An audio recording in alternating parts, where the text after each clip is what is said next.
Oo. So, ayan na nga at nag-brown na ang bawang. Ilagay na natin ang pork bacon. Ayan, ayun, oh, isa-isahin niya daw. Isa-isahin natin. Ayan, saan to, boss? Para magkalasa. Ayun.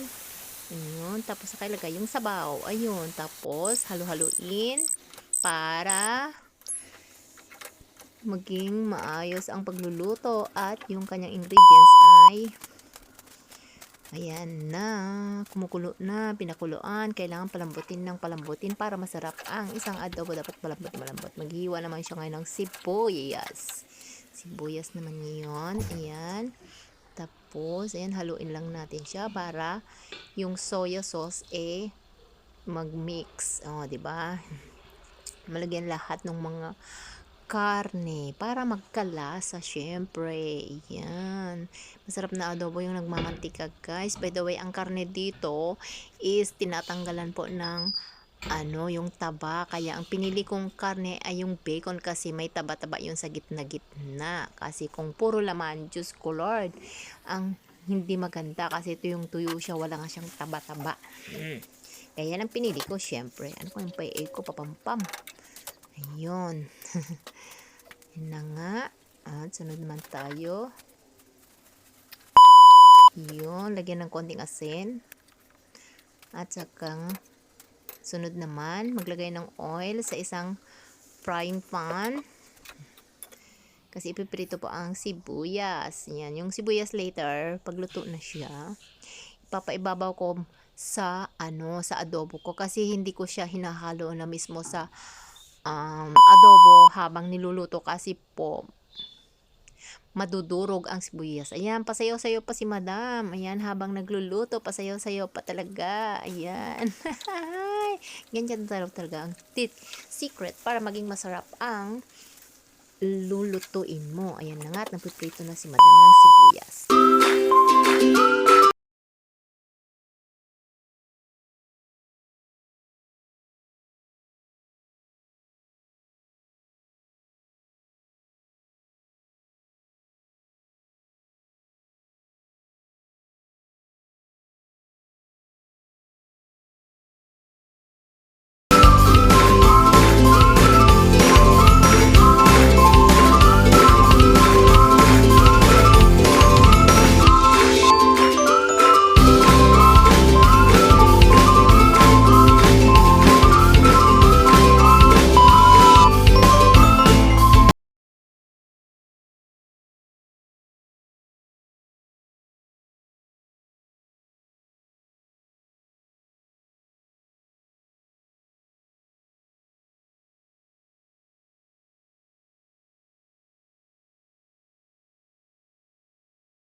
Guys, at dahil tapos na, ready na ang ating pagkain, kaya tayo ay kakain naman. Ayan, samahan nyo ako at kumain tayo ng aking nilutong bacon pork. Ayan, napagkasarap-sarap kasi ito yung tuyo siya. Syempre, yummy. Yan ang paborito ko, yung tuyong-tuyo na nagmamantika.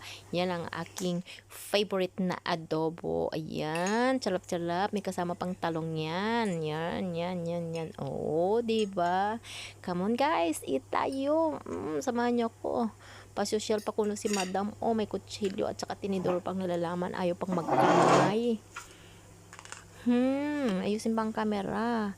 Kawawa naman, walang cameraman. Hirap ayusin ang camera. Diyos ko Lord, di mo malaman kung saan mo ilalagay, saan mo upo pwesto. My goodness, kaya kailangan na talaga natin magkaroon ng alalay na masunurin, hindi kagaya ng aking PA number 1 na sobrang tamad. So, yun. Yabang talaga, char. Yabang talaga ng madam na to. Diyos ko, Lord. Joke. Ganyan lang. Pilinggera lang ang peg, guys. Kaya huwag kayong maiinis. Yan. Apo, nakatindur pa talaga siya. Oh, wow. Bakit hindi mo nalang kamayin? Ay, kasi bagoong pala. Ang arte naman. Baka mga may bagoong daw ang kanyang kamay. Chala.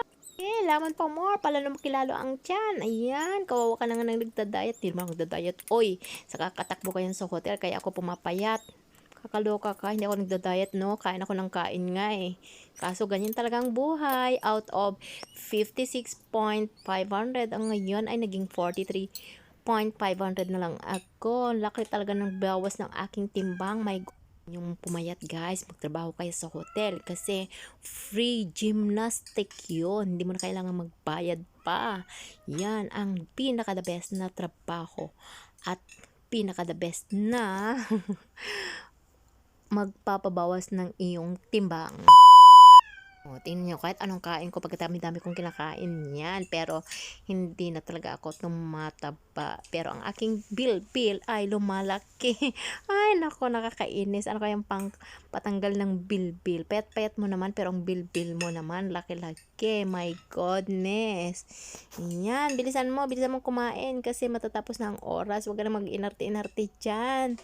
Bilisan mo kasi anong oras na mag-aalas 12 na naman. Diyos ko Lord, hindi ka pa nakahugas ng mga plato. Ayan, madadagdagan na naman yung pinagkainan mo. Bilisan mo. Ayan, napasexy pa talaga. Ganun daw talagang pagkain. O, ayan, try nyo rin kumain na nakatindor at saka kutsara dyan sa bahay nyo. Yung, susubukan yung maging social. Oh my God.